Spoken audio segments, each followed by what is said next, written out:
बिस्मिल्लाहिर्रहमानिर्रहीम। अस्सलाम वालेकुम। मेरा नाम डॉक्टर अब्दुल अज़ीज़ हसन है। अच्छा, आज हम डिस्कस करेंगे कि प्रॉपर्टी, हर हुकूमत जो है वो प्रॉपर्टी को ही क्यों जो है वो इतना बूम देते हैं। तो इस पे मैं अपना थोड़ा सा एनालिसिस दूंगा। बेसिकली इकोनॉमिक एनालिसिस है थोड़ा सा। तो मैं जो समझता हूँ वो ये है कि हर हुकूमत प्रॉपर्टी को इसीलिए यहाँ पे बूम देती है या दिया जाता है बूम। एक तो अदर फैक्टर्स में भी पॉसिबल, लेकिन जो मुझे समझ में आते हैं फैक्टर्स वो ये है कि अगर इंडस्ट्री को वो बूम ना, सॉरी, प्रॉपर्टी को अगर वो बूम ना दें, मिसाल के तौर पर अगर प्रॉपर्टी रुक जाए, प्रॉपर्टी के रेट ना बढ़े, तो ये जो गवर्नमेंट्स बेतहाशा जो नोट छापती हैं, यानी उनके पीछे बैकअप नहीं होता गोल्ड का या रिजर्व्स का, वो नोट छापते रहते हैं। उन नोट्स को जो ना कोई रास्ता उनको देना है। तो वो प्रॉपर्टी की शक्ल में लोग भी खुश हो जाते हैं, पैसे लगा देते हैं। तो पैसे लग जाते हैं उनको, पर पैसे वो प्रॉपर्टी शायद बढ़ रही है या नहीं बढ़ रही, लेकिन मार्केट में चूँकि करेंसी की क्वांटिटी बढ़ रही है तो ऑटोमेटिकली चीज़ ऊपर जाती है। तो वो बंदा जो है वो सेटिस्फाई रहता है, यार मेरा जो इन्फ्लेशन है, जो कीमतें बढ़ रही हैं या पैसे की वैल्यू जो कम हो रही है, वो कम से कम इस प्रॉपर्टी से कवर हो रहा है। दूसरा फैक्टर जो मुझे नज़र आता है वो ये नज़र आता है कि अगर प्रॉपर्टी ना बढ़े तो लोग जो है वो कारोबार की तरफ आएंगे।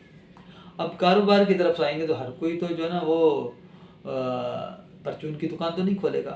हर कोई बंदा जो है वो होटल तो नहीं खोलेगा। लाजमी बात है, वो फिर ऐसे बहुत सारे लोग होंगे जो मैन्युफैक्चरिंग की तरफ जाएंगे। उसके लिए मशीनरी चाहिए, उसके लिए इक्विपमेंट चाहिए, उसके लिए चीज़ें चाहिए। तो पाकिस्तान तो इतना खुद कफील मुल्क है नहीं कि वो सारी चीज़ें यहाँ बना रहा हूँ। हमारे पास आज तक जो है बहुत सारी जो गाड़ियाँ यहाँ पे मैन्युफैक्चरर होती हैं, उनके भी बहुत सारे पार्ट्स अभी तक बाहर से आते हैं। हम खुद तो पार्ट नहीं बनाते। मोबाइल जितने भी हैं, बड़ी मेजॉरिटी, एक बड़ी क्वांटिटी हमारे पास मोबाइल बाहर से ही आते हैं, यहाँ पर लोकली मैन्युफैक्चर नहीं होते। अब लाजमी बात है, अगर लोग प्रॉपर्टी को अगर वो डिस्करेज करते हैं, प्रॉपर्टी को बिल्कुल वो कर देते हैं, तो फिर प्रेस कर देते हैं, अगर उसको अंदर जो है ना वो ग्रोथ या उसके अंदर जो है ना अपॉर्चुनिटीज नहीं रखते, तो लोग कारोबार को सोचेंगे, इंडस्ट्री लगेगी, कंपनियां लगेंगी। अगर वो कंपनियां लगेंगी, इंडस्ट्री लगेगी, तो लोग मशीनरी मंगवाएंगे, चीज़ें मंगवाएंगे, रॉ मटेरियल मंगवाएंगे। वो पाकिस्तान में अगर नहीं होगा तो बाहर से मंगवाना पड़ेगा, बाहर से मंगवाना पड़ेगा तो लोग बोलेंगे कि भाई डॉलर दो, ताकि हम जो है ना वो इम्पोर्ट बढ़ जाएंगी। अब गवर्नमेंट के पास इतने डॉलर है नहीं, ना ही गवर्नमेंट के पास इतना गोल्ड है कि उसको लिक्विड करवा के उसके बदले में डॉलर ले ले और लोगों को प्रोवाइड करे।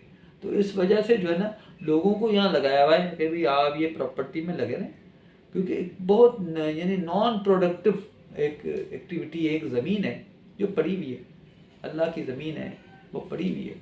अल्लाह ने जो है ना हमारे इस मुल्क की बदले हमें वो ज़मीन और पानी, ये चीज़ें अता की। वो ज़मीन पड़ी हुई है, उस ज़मीन के अंदर जो है वो कुछ नहीं हो रहा, कोई प्रोडक्शन नहीं हो रही, कोई फैक्ट्री नहीं लग रही, कोई वहाँ पे चीज़ प्रोड्यूस नहीं हो रही, बस खाली ज़मीन पड़ी हुई है। मैंने ख़रीदा, मैंने एक्स को बेचा, एक्स ने 2 साल रखा, फिर कुछ रेट बढ़ा, एक्स ने वाई को बेचा, वाई ने फिर मुझे बेचा।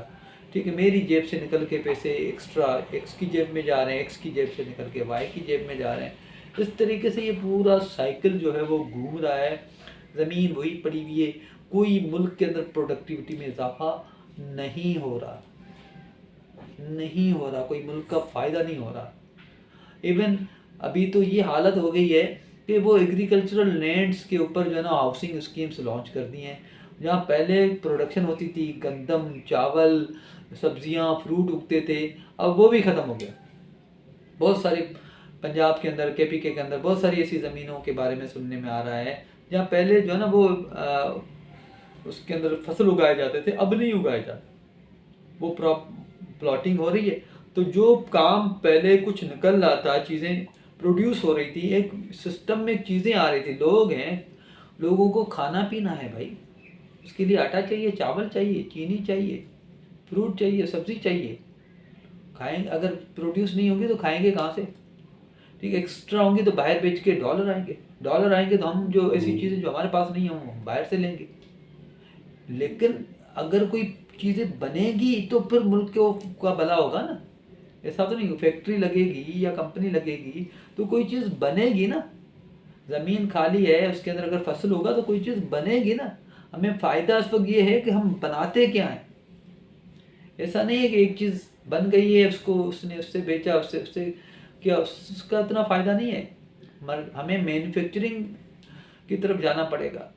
लेकिन ज़मीन तो ऐसी चीज़ है जो खाली पड़ी हुई है। तो मेरा अपना ज़ाती ख़्याल है, या मैं इकोनॉमिकली अगर देखूं तो पाकिस्तान के अंदर जो है गवर्नमेंट को अगर मुल्क के साथ सिंसियर हैं तो प्रॉपर्टी को उनको डिस्करेज करना होगा। प्रॉपर्टी को के लिए थोड़ी सी पॉलिसी सख्त करनी होंगी ताकि लोग जो है वो कारोबार की तरफ आएँ।